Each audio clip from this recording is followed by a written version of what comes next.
Towering above its peers in both weight and capacity, this mechanical titan began defying gravity in 1974, and nearly 50 years later, it's still in a class of its own.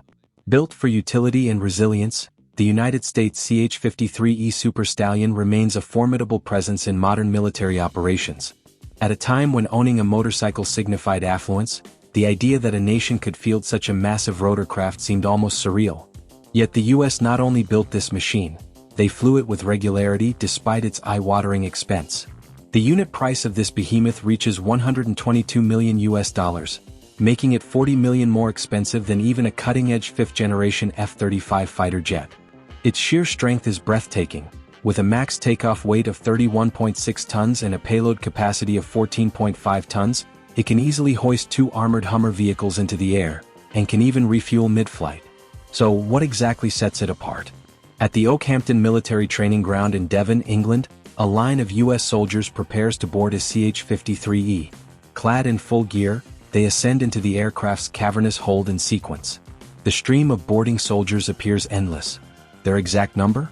Difficult to track. Viewers may find it intriguing to tally for themselves. Captured through a long lens, we witness the full takeoff sequence of the US military's largest, heaviest and priciest helicopter in operation. The C-53E sits firmly on a rugged grass field, its 7-blade main rotor cutting through the air with immense force. Because the surface beneath it is sloped, the rotor's axis tilts to compensate and stabilize lift forces during startup. Don't underestimate that rotor.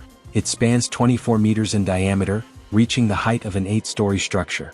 Each blade, made from titanium-reinforced composite material, can hydraulically fold for compact storage and is engineered to survive direct hits from 23mm shells.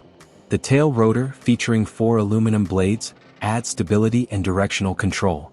Affixed at a 20-degree tilt on the left, the airframe itself, built from hydrogen-hardened steel and titanium, can withstand vertical crash forces of up to 20 G and lateral shocks of up to 10 G. In just under 2 minutes, over 30 soldiers had boarded the aircraft. Yet this count is far from capacity.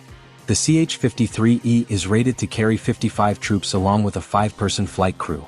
This level of transport capability dwarfs most land vehicles, certainly surpassing many long-distance buses used during holiday rushes. Not far from the first helicopter, a second CH-53E was loading personnel, offering a full lateral view of its expansive structure. In addition to an extendable aerial refueling probe, the aircraft sports auxiliary fuel tanks mounted externally.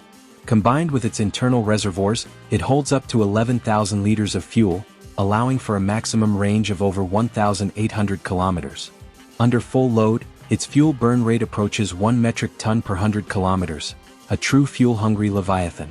Perhaps unsurprisingly, the US military limited its purchase to just over 200 units, given the high operating costs. As takeoff procedures commence, the trio of engines begins emitting a low roar that resonates across the terrain. With precision, the flight crew lifts the colossal airframe off the uneven ground. All 3 engines unleash power in unison, their exhaust casting trails of smoke as the aircraft ascends.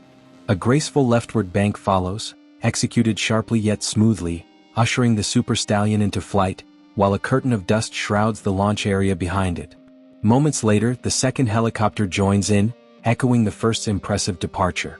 If nothing else, the sight of 2 CH-53Es lifting off in succession remains a powerful visual reminder. After nearly half a century, this airborne powerhouse is still waiting for a worthy successor.